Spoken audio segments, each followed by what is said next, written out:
Get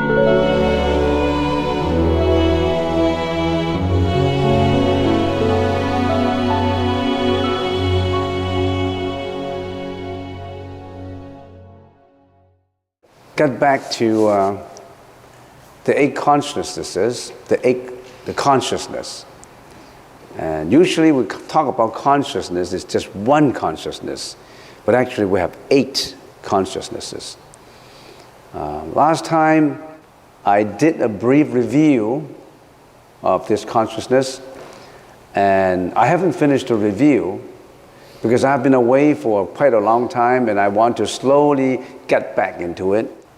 So it's just like getting back into it, you need a warm up. So I'm doing a brief review of what we've been talking about, and I haven't finished it. So let's carry on the brief review.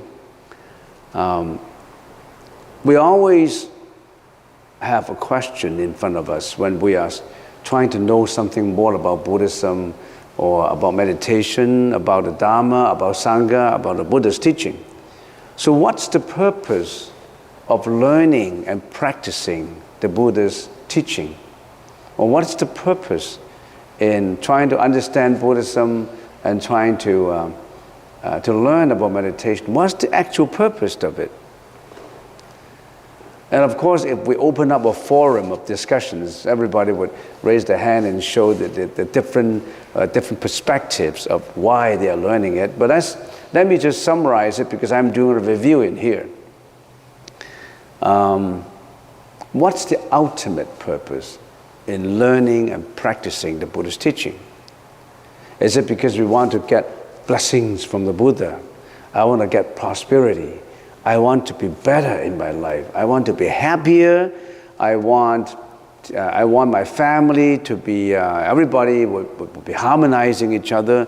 Or some people even say, I want to look for a boyfriend. I want to get a blessings from the Buddha. I can have a good boyfriend, good girlfriend. I have a family reunion. I can be better in my job. I can make more money. I can be more famous. I will have more reputation.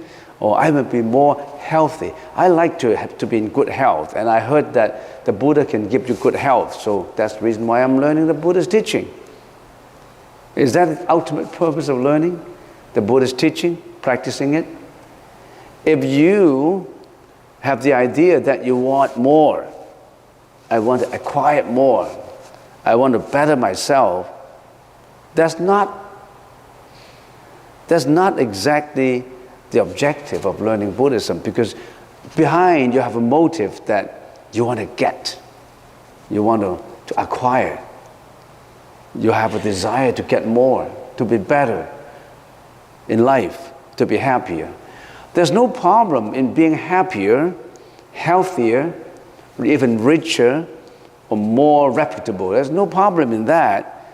But that's just the side effects of learning the Buddha's teaching, not the ultimate goal of doing it. What's the ultimate goal of doing it? If we can summarize it, it's just in a few words. It's difficult to summarize in a few words, but why don't we put it in 2 perspectives to talk about it? One is what's this world made up of? If we can say, what is this world? This world is, broadly speaking, it's space and time, right? We are in space. All living beings are in the space. You're occupying space. So the whole world, if we can understand it from a very broad perspective, is nothing but time and space. We live in the time. We live in space. We cannot live out of time and out of space, right? So let's talk about trying to learn the Buddha's teaching and trying to practice Buddha's teaching.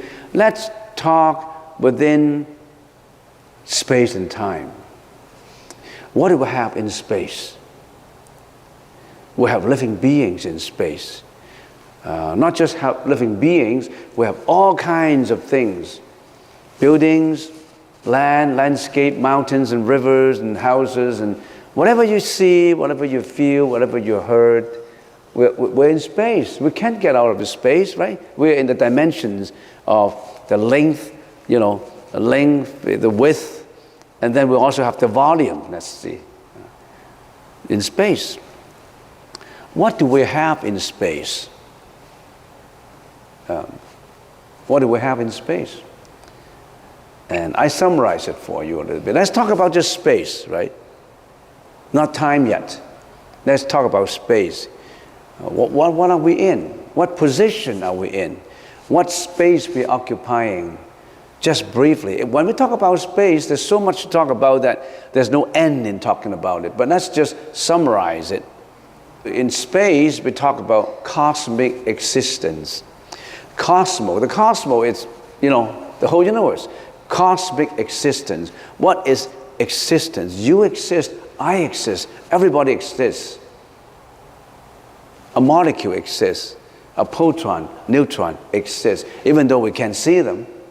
The minute, the most tiniest bacteria exists, but we can't see them. So I could talk about more cosmic existence. Cosmic existence, we say we have the 10 realms occupying space. The 10 realms. There's 4 of them are outside life and death. And the 6 of them are still within life and death. We have 1, 2, 3, 4, 5, 6 kinds of existence. Heavenly beings. And sometimes we refer to these beings as beings in heaven. There are heavens. There are 28 heavens. But the Buddha said, in heavens, all these heavenly beings, they enjoy very long happiness. They're not like this world that we're living in, full of suffering. They have happiness. This world is a world that we live in, is full of both happiness and suffering. Sometimes we're happy, and sometimes we suffer, we're unhappy. So we're living in a mixture. But in heavenly beings, when you read sutras, you know that there's details as to how many levels of heavenly beings. At least 28 heavens. In every heavens, there's different degree of happiness, different degree of longevity. And some of these heavenly beings, they enjoy millions of life of longevity, and some only thousands of life. We, in this level, we enjoy only 100 years of life at the most, generally speaking. Occasionally, you have the odd ones who live 110 years old, 125 years old even, but very, very rare. Let's say we live only up to 100 years, then we die. No exception. There's no exception about death. Anybody who don't have to die, raise your hand. Do you have to die? Say, I don't have to die. Raise your hand. You have to die, right? I don't want to be sick. Raise your hand. You cannot prevent from being sick, right? I don't want to get aged. I don't want aging. I always want to stay young. Can you do that? You cannot. Or I have the option of not being born as the way it is in here. Did you have that option? You have taken the route to be born in your family, in certain location. You are born in that family. You have no option.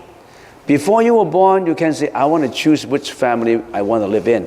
I want to choose a family that my father would treat me, would give me the best treatment. My mom would love me. My dad would love me. My brother and sister would love me. I want to be rich, born in a rich family where there's no trouble. I will always be happy. Do you have that option?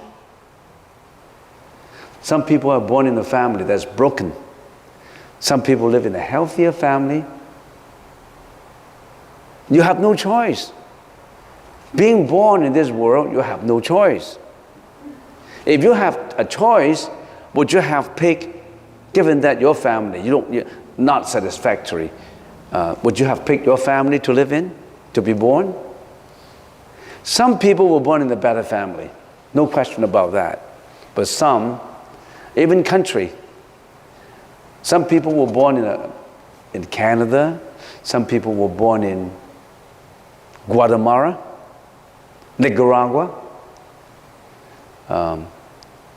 Guatemala, the Central American countries, they are, history told us, or the news told us that they were poor countries in Central America.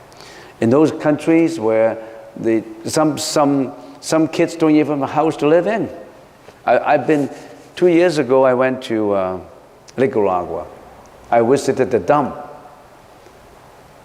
Many people went over there to do charity work. I went over there, I went to the dump and see what kind of charity work I could do just 2 years ago. And I visited the dump. A lot of kids were picking out garbage in there. The dump is for garbage, and all these kids, they went to the dump to pick out what they can sell. And the most they can make is $1 per day. The most they can make is a US dollar per day. And many, many years ago, not too many years ago, but about 6 years ago, there was a very famous photographer from England or somewhere, I forgot the country, and he went to visit the dump. A very famous photographer, award-winning photography, you know. And he went to the dump, he visited the other kids, very playful kids, and he took pictures of one of the girl, a 7-year-old girl. He took pictures of that, and I think that picture still was in YouTube, was in either Google or YouTube, I don't know. So he took a picture of that girl, and underneath it, and later he publicized that picture and let everybody see it because he's a very famous photographer. And underneath it said, "The sweetest smile I've ever seen, the most beautiful smile," because that kid, like a dumb kid picking up garbage, very dirty hair, dirty clothes, but the most beautiful smile. And he got an award for that picture. And then 1 year later, he went back to the dump to visit the same girl of whom he took pictures and got an award for that picture. And he always remembered that beautiful smile from the girl. And he went back to the dump, and they found that the girl was dead. HIV. And he was extremely sad, you know. There were a lot of kids, you know, around the dump picking up garbage every day. They lived on garbage. And so we are in a different existence. I said, you have no choice of where you will be born. You have no choice.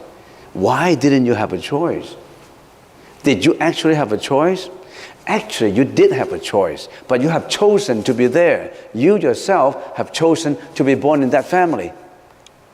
Do you realize that you have chosen to be born in that family? Because you have germinated the causes for being there. Your karma brought you there. Not God, not Buddha, not Creator. No such thing. You created your own karma to be born in that family. Whether a rich family, a poor family, an educated family, uneducated family, you build up your root to go over there. Your karmic energy pull you over there. And talking about karmic energy, who created your own karmic energy? You. You've been creating that every second, you know? Right now you're creating that karmic energy. Every second, or your thought, every second, every thought you're creating energy. Every action, every speech, you are creating karma. Wholesome karma, unwholesome karma, the karma that brought you to your next life. You may not realize it. You are the creator of your own life.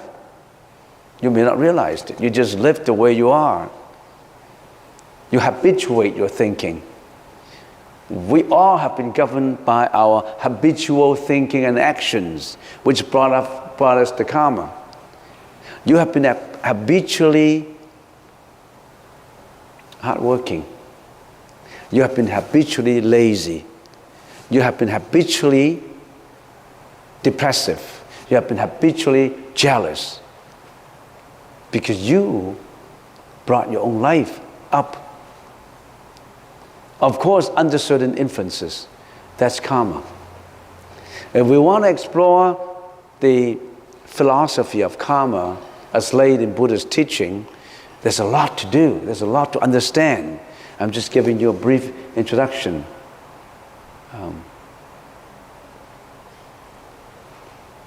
We are creating karma every second in our thought, and we habitually bring our thought into action later. Just for the sake of interest, as an example, what kind of karma you're creating right now? What kind of karma you're creating right now? Of course, we can open this for discussion. You are listening to a monk talking about doing wholesome thing and avoiding unwholesome thing. You're talking about the teaching of a saint. We're talking about life. We're talking about this spiritual exploration of humans. We're talking about intelligence. We're talking about striving towards enlightened intelligence. You are creating wholesome karma right now. On the other hand, if you hadn't come today, what do? You slept in for another 2 hours. You maybe you haven't woke up yet because you're still sleeping, because you play your iPad last night until 3 o'clock. Because you don't have to go for meditation in the morning, so you just stay until 2, 3 o'clock and getting on your YouTube or your email or your WeChat or whatever you have, and spend all this time. What do? Chit-chatting on something that is not extremely important. Or you were talking to your girlfriend over the phone until 2 o'clock, and you still carry on because you don't have to come to anything the next morning. But you have chosen to come to learn something more about life, about enlightened intelligence, about not to creating any unwholesome karma. So you're creating good karma. Every thought, every action, every speech is conducive to the kind of karma that you're creating.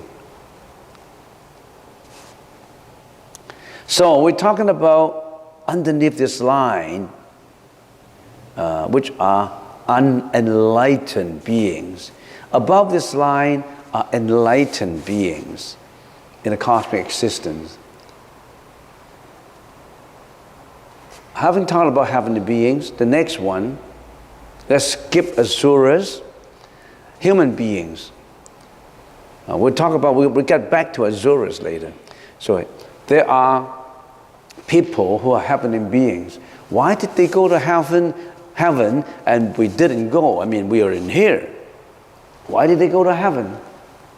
Because they created the kind of karmic energy that brought them to heaven, that they reincarnate in heaven, that they were born in heaven. What kind of energy they have created to be born in heaven?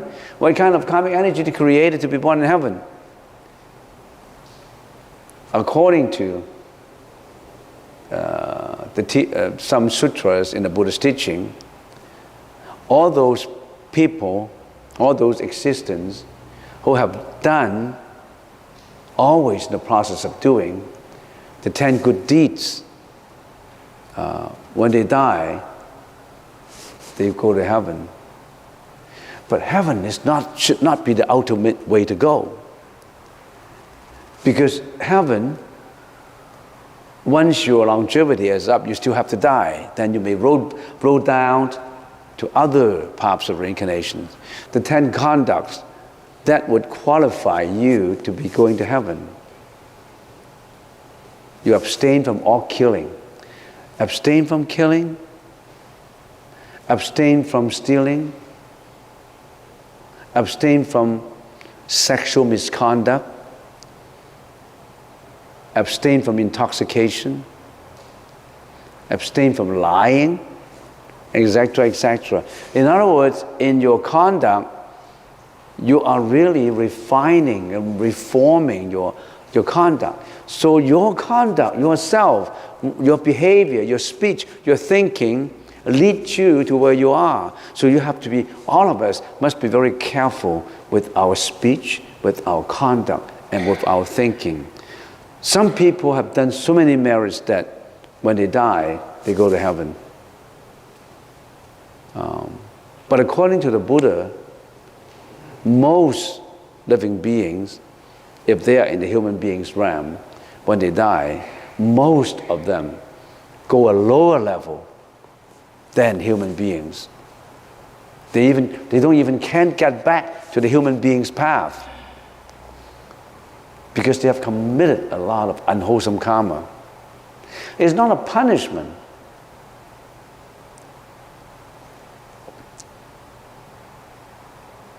When you want to get an A in your exam, you got to work at it. If you're not working at going to heaven, then you can't.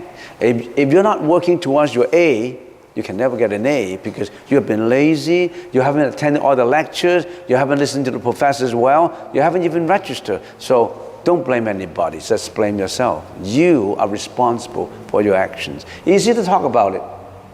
People say, yeah, if that's the case, I should really work hard. I should really improve my conduct. I should really improve my thinking. Listening is one thing. Doing it is completely a different thing. I have seen a lot of people saying, oh yeah, I like the Buddha's teaching. And that's really true. But they keep on lying, keep on stealing, keep on, I don't know, they still keep on doing what they're doing.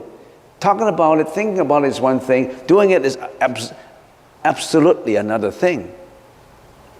You really have to have the determination. I have seen people, I have talked to people, different people talk to me, and I want to become a monk. I really like the Buddha's teaching. And he's been talking about it for 20 years, and now he's 70 years old. He talked to me when he was 50. But he keep on just talking about it and never attempted to do anything. And when he gets 70, I said, maybe next year I will. And then I point blank and say, no, I can't accept you anymore. You are 70. And why not just be a good man? Don't think about being a monk, You've been talking about it for 20 years. You never practiced it. You just talk about it. And I have seen youngsters, when they were 18, they were talking about, I like the Buddha's teaching. And I like to practice it. And then when he was 19, he got a girlfriend and he got married. No more practice anymore.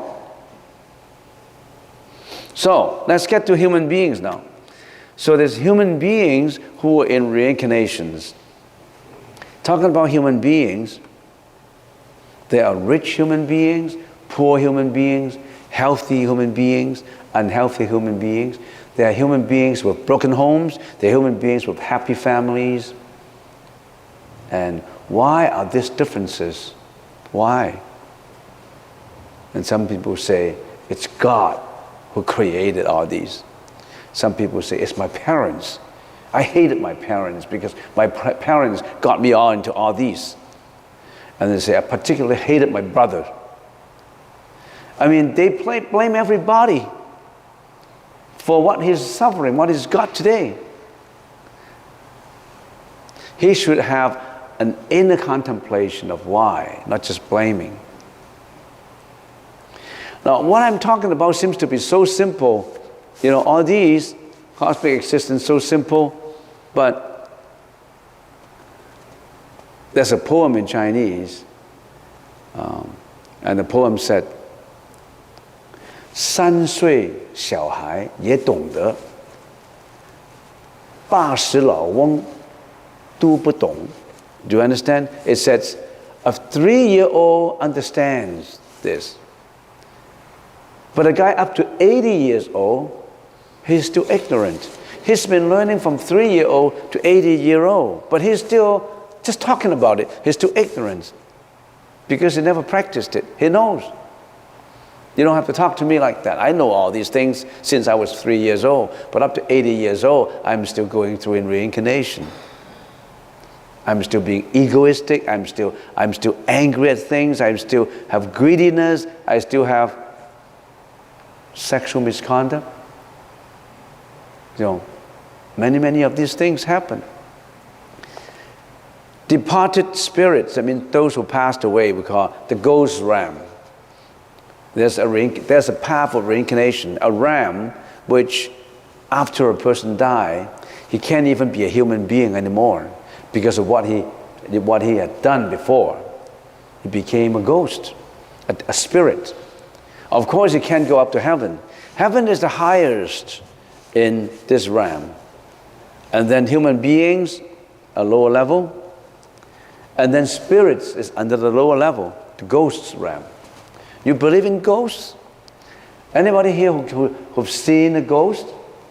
Nobody saw any ghosts before? You did? Surprising. Yeah. I did too. I did. You want me to tell you a story about my personal experience? Or should I go on something else? Go on something else? Huh? Tell you about how I see a ghost? Anybody who wanted to hear my story about me seeing a ghost, raise your hands. Anybody who gets scared and they don't want to listen to it, raise your hand. There's none, so I should keep on talking about this ghost that I saw. I hope she's not around, otherwise I'm in trouble. I don't know, 10 years ago, actually I saw not only on one occasion, but the one last was about 10 years ago. I went to Hong Kong to give a lecture, and as a habit, I like to visit bookstores. I like to go to bookstores and spend about 1 or 2 hours flipping the books and see what kind of books I like. Philosophy or even literature, you know. Hong Kong has a lot of bookstores. And so I was walking in Kowloon. You know Kowloon? There's a Hong Kong side and a Kowloon side. And the Kowloon side, I was walking along a very busy street. The name of that street is Reclamation Street. If you live in Hong Kong, you know San Tin Dei Gai. If you've been in Hong Kong, you know what I'm talking about. So I was walking along the street, very busy street, and I look up. I was looking up on the 6th or the 7th floor. I saw a sign. It says Buddhist books. Then, usually a bookstore would contain all kinds of books, not just Buddhist books. So I saw a sign that Buddhist books, so maybe I should walk up there. A bookstore not on the ground floor, a bookstore on the 6th floor. So I entered the building, and when I was entering the building, I saw the security guard. He was waiting in there, and then he looked at me and I looked at him, and he knew that I'm a monk. I don't meant to be a robber or a thief, and he knew that I look like more or less not a bad guy, you know. So he'd say, okay, go in there. So he didn't I just went in, and I went to ask, I pushed the button, 6th floor, and then the elevator went up to the 6th floor. So I walk out from the elevator, and I turn, this is a 2B, but that is the 2E. So I went to a 2E unit. Oh yeah, there's a 2E unit. It says bookstore, 2E, right? From the street, it says 2E bookstore. So I went up to a 2E bookstore, and I didn't see any sign in there. So I pressed the doorbell. Ding, the doorbell, I pressed the doorbell. No answer. So I pressed it again, second time. No answer. So I pressed the third time. Something happened when I pressed the third time. I was waiting, and then the door slowly opened. The door slowly opened, and it was pitch dark inside. How come a bookstore was so pitch dark inside? And then I was trying to look through, and suddenly a lady's face appeared in front of me. Who are you looking for? Who am I looking for? I said, is this a Buddhist bookstore? I saw her face, and then I asked a question. She said, who are you looking for? I said, is this a Buddhist bookstore? And then suddenly, I didn't see her face anymore. She was more or less shocked a little bit because maybe I appeared as a monk. They said that a monk has some protection or some light, some aura. I don't know if I have any of those. But the lady looked at me and gone. The door was still half open.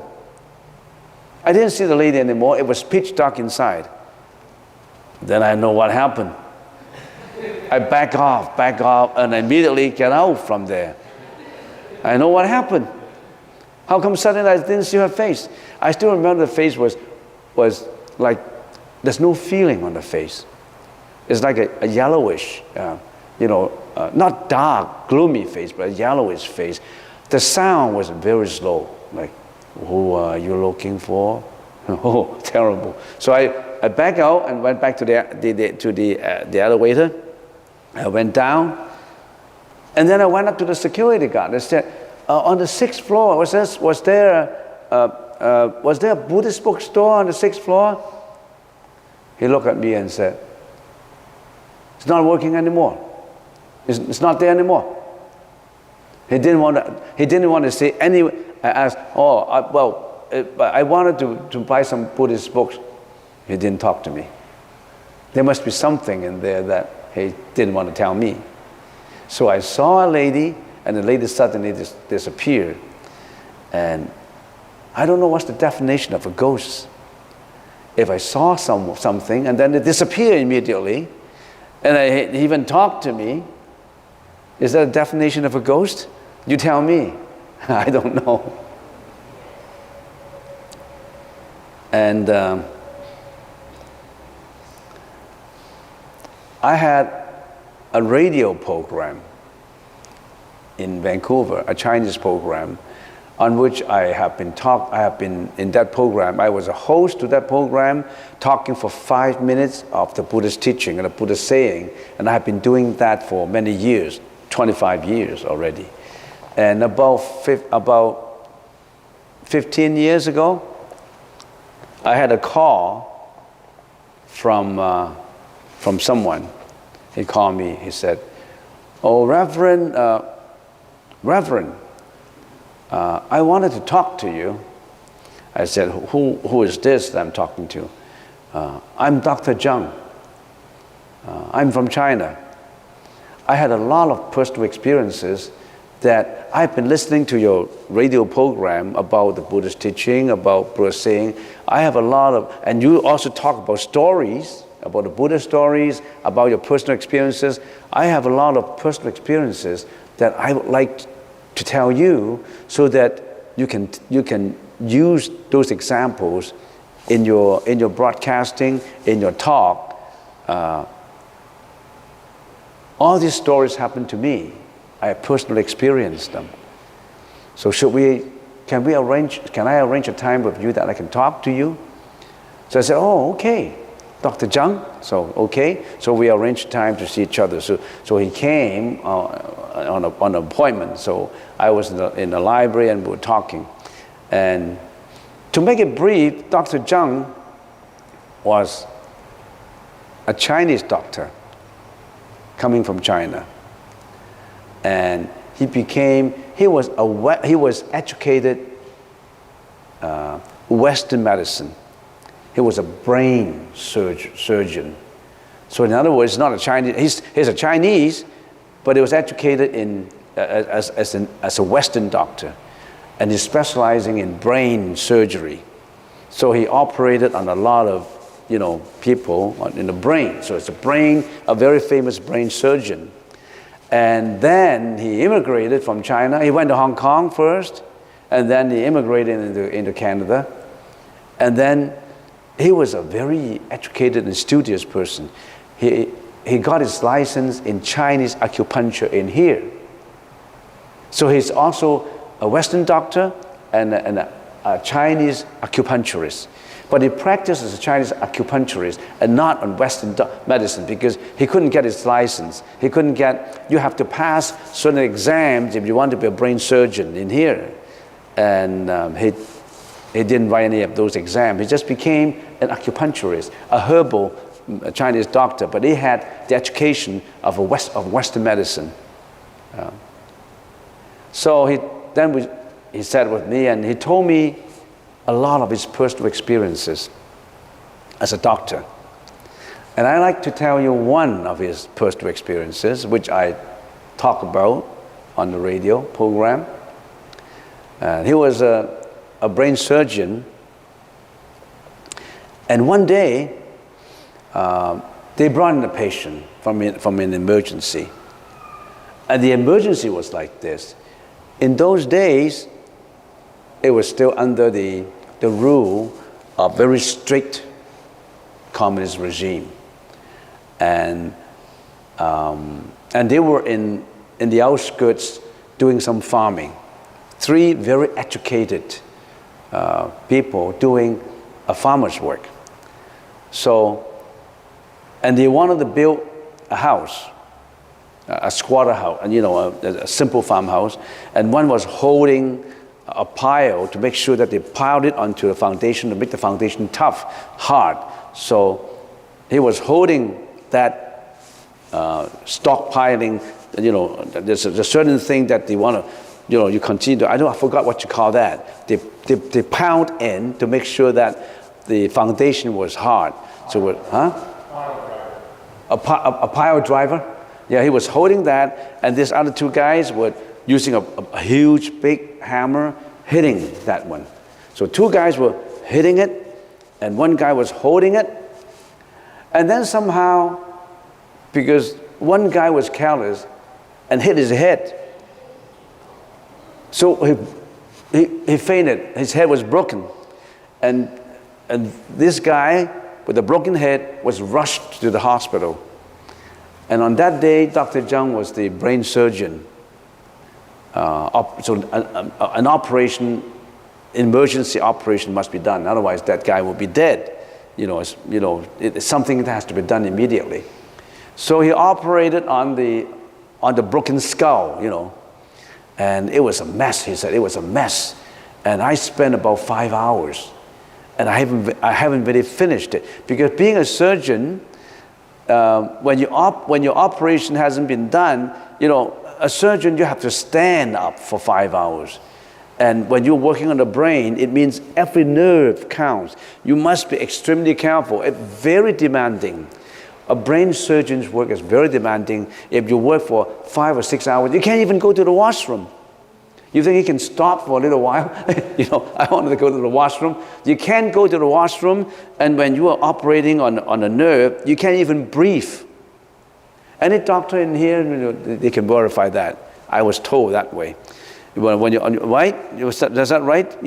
When you're operating on the brain, you have to hold your breath in case you breathe too much. Then you cut on the other line. Then they will be wrong. You can't even go to the washroom. That's the reason why they charge you high. That's the reason why when you do an operation, they charge you a lot of money because that guy really was tough work. So after operating for 5 hours, he came to a point that he could stop for a little while. So he wanted to stop and go to first go to the bathroom, and then he went back to his room to sip some tea. So he was prepared. He went to the washroom and immediately come back. He only had about 10 minutes, so he immediately come back and poured his tea out and sit down and want to zip on his tea.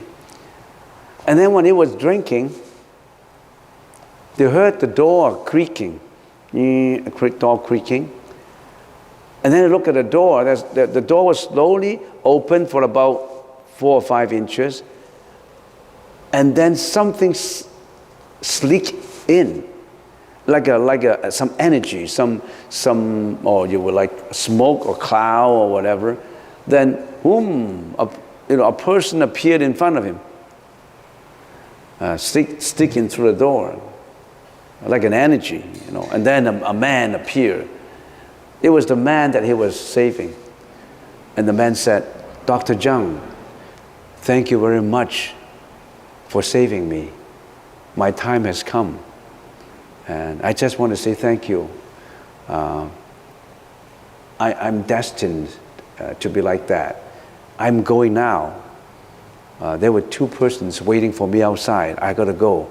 Thank you very much. Boom, it's gone. And then, just the next minute, somebody tapped at the door. The nurse came in.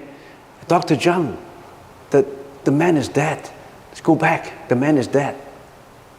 So they go back, and the guy dead already. So I haven't heard of a personal experiences of seeing ghosts where the ghost actually talked to him, actually communicated with him. Usually people see a ghost, they say, okay, see it from a distance, But that ghost actually communicated with this Dr. Cheng. Is that scary? Do you believe in a ghost? The time is up for lunch now. I haven't even started. You say, how can I do any review? I can't do any review. I keep on talking about personal experiences like that. So that's departed spirits. And that man said, thank you very much. I'm destined to leave. Dr. Cheng said, I still don't understand why there are 2 persons waiting for him. So that means there's always a Mr. Chip waiting for you when you're about to leave. Have you heard about Mr. Chip? Mr. Chip or Mr. If you see that movie, Heaven Can Wait, there's always, that Mr. Chip is always standing by and ready to take you to wherever you have to go. So that's departed spirits. There's 2 kinds of spirits, one friendly ones and unfriendly ones. There are spirits who are furious, who want to hurt, who want to damage others. And there are spirits who are just indifferent. They don't manage to harm you. They're not harming you unless you really owe him or her something when he or she was living. You owe her your life, you owe her your money, then he'll be looking back at you and get you. Otherwise, they won't. Otherwise, they're just like human beings. And they were under control of their gods. And some of them are so furious that they will hurt you. Depends on who you will meet. I hope you're not going to meet them. I hope you're not going to encounter them. But there are good. It's just like humans. Some humans are kind, some humans are unkind. Even in ghosts, in the departed spirits, some of them are kind and some of them are unkind. And some of them, if you're careful, if you don't bring any harm to them, they won't harm you. But if you are careless, sometimes they may get to you. When I was a kid, I was more or less in the 60s. We were street kids in Hong Kong. Say street kids, we like to play around in streets, and we are very smart in street sense, because sometimes we're in the black alley, and some kids like to smoke. When they were 12-year-old, they like to smoke, and some kids when they smoke, when they finish up to the end of it at the butts, they like to pinch it against the wall, to extinguish the smoke. And we have been taught, the street sense, don't do that at night. You could have burned the guy who was standing inside the wall, and they got into trouble. You know what I mean? Your cigarette butts still burning, and these spirits could be standing anywhere. And if you put that cigarette butts into his face, on his body, he's going to get you. So we had a lot of those street sense, because in those days in Hong Kong, when we're in the streets, in black alleys, in dark side of the streets, many things happen, and you have to have street sense. You have to be street smart. So that's what we've been educated when we were a kid. All right, those departed spirits. Animals. There's also a reincarnation ram. Animals. Why did it go to the animal rams? Because they created the karma to be in the animal ram. They are in the hogs, the pig rams. They are ready to be killed by humans, slaughtered for food. Chickens, ducks, cows. They were humans before. It's just they lost all of their memory. You kill them for food. You've been eating meat. You kill them for food. You think that they say, okay, you can kill me. I'm meant to be your food. They don't like it. They hated you. They built a lot of bad karma against you. They would get you. They would ask for repayment in flesh and blood, in money, in anything. They wanted to get even. You can't get away with killing. So many examples of those who were involved in killing animals and get their retribution right in this life.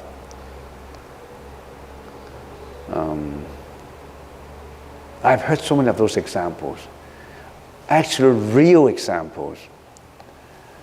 I can give you hundreds of those cases, but one case very simple one, there's a couple who was involved in barbecue ducks in Hong Kong.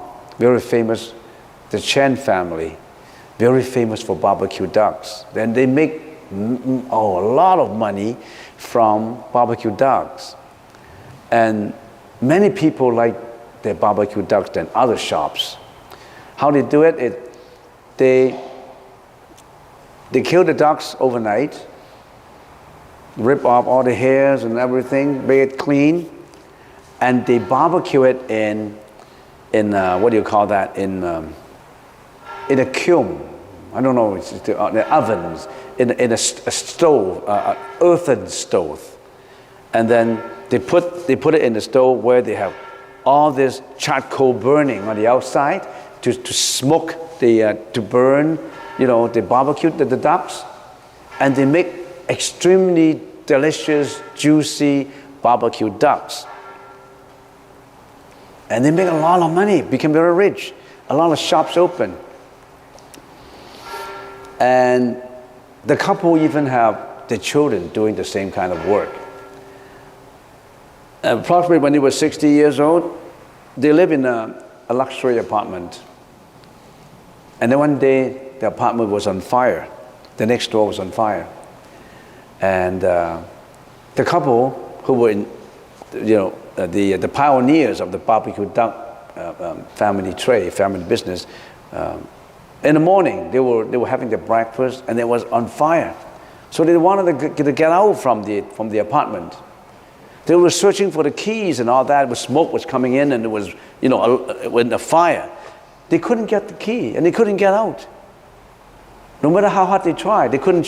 They want to destroy in Hong Kong, they have the wooden door outside, and the second level is like a metal door. In Hong Kong, they like to have two doors. The first door is a wooden door, with nice looking wooden door. The second level it's like a metal door, so you need two levels. So they have to open up the metal door and then get out, open up the other door. They couldn't open the inside door, and they were burned to death like a duck. The whole body was burned like a duck. And most people say that is a present life retribution effect of killing barbecue ducks. I didn't mention any names, so don't involve in any bad karma it'll get back to you. Create only good karma. Watch your behavior, watch your speech, watch your thought. You have to purify your karma. The wholesome karma, unwholesome karma, and neutral karma. Unwholesome karma will get you unwholesome effect, cause and effect, unwholesome retribution.